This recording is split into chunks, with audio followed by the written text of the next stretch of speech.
What is going on, guys? In today's video, I'm going to be telling you guys what are the best weapons you could possibly use in Monster Hunter.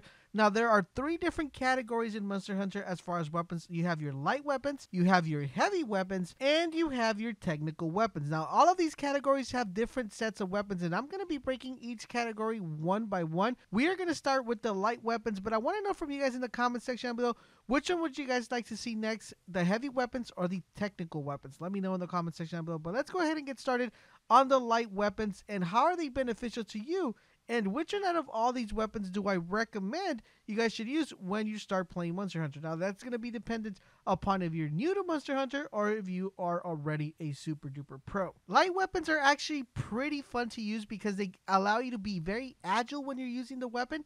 Even though you're not going to be outputting a lot of high damage, this is more of a technical attack weapon that allows you to maneuver very lightly, and throughout the throughout your battle, it's going to allow you to actually not be so clunky. You're going to be able to be a little bit more faster than you would if you were using a heavy weapon, but you have to be more technical with it as opposed to just going out full out Rambo style. It's more based on mobility, and it should be a good weapon if he likes to be agile and mobile. Now, under the light weapon combo, there are four different types of weapons. We have the sword and shield, we have the dual blades, we have the long sword, and we have the light bow gun. I'm going to tell you guys which ones I recommend and which ones I feel to be more beneficial for if you're a brand new player to Monster Hunter, and which one is a little bit more for a more advanced player. Let's go ahead and start with the sword and shield. The advantage of using the sword and shield are actually pretty good. Now, this is one I would highly recommend if you're new to Monster Hunter.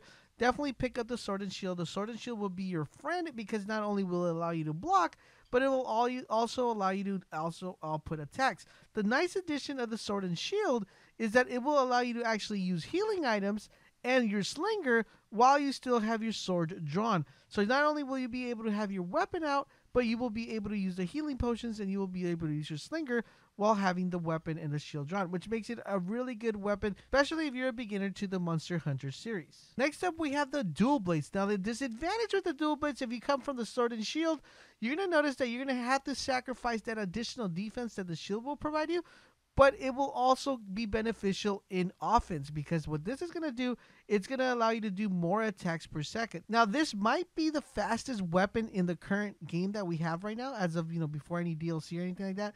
So this is a really, really good weapon, especially if you want to be agile and you want to have really quick attacks. Now, a nice and neat feature about this weapon is you will be able to go into demon mode. When the demon mode is activated, it will be able to intensify your combos, so you're going to be outputting a bunch of combos. And the nice addition to that is that it's going to allow you to stun the monster, which is going to give you that ability to actually damage him when he's on his belly or on his side, which is a really, really good combo and one of my favorite weapons to use in the lightweight category. Next up, we have the longsword. Now, the longsword has an above average range and is capable of chaining long distance combos, which makes it a really good weapon if you want to fight not close enough to the target or to the monster, but you want to keep your distance. It gives you that nice long range ability. Now, the cool thing about this weapon is you'll still be able to remain agile with the weapon, even though it seems to be a little bit clunky. You will still be able to maneuver fairly quickly, not when you're meleeing, but majority of the time when you're just moving around. The only problem is from the last two that we saw, which were the dual blades and the sword and shield. If you guys decide to go with this weapon, you will sacrifice the quickness that the dual blades actually give you. Plus, you'll also sacrifice the the demon mode you're able to do with this one.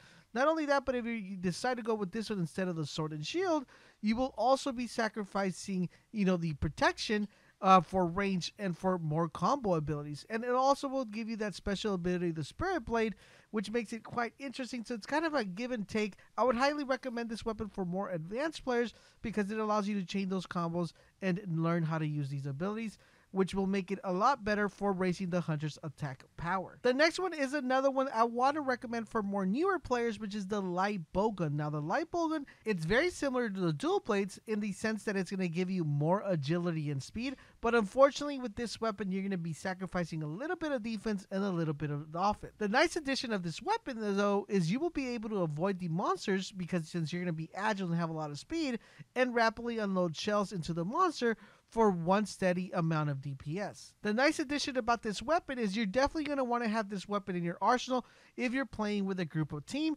because this is a really, and that's 3 reallys, good weapon to use, especially if you're playing with a teammate, because it's a very well supported weapon. It's one of those weapons that you wish that people who you're playing with actually have it, because it gives you that nice support and nice addition to keep that constant DPS. And it also allows you to use the special ammo like the Wyvern Blast, which is a really good special ammo if you have it in your inventory. And that, guys, wraps around the 4 different type of light weapons you could possibly use. Quick roundup, guys. Sword and shield, if you're new to the game, definitely try that out. Tool blades would be for a little bit more advanced players. Long sword would be a little bit more advanced. And light bow gun is more of a tactical weapon if you're playing with friends, and still a really good weapon if you're brand new to the game as well. I would like to know from you guys in the comment section down below, which one would you guys like to see, the breakdown of the heavy weapons or the breakdown of the technical weapons? Let me know that in the comment section down below. I hope you found this video helpful and informative. If you did, make sure you guys drop a like, and don't forget to share this video with your friends, because it does help me out a lot. Don't forget, guys, if you want to stay up to date to everything Monster Hunter World, make sure you keep it locked on this channel, and I will catch you guys on the next video.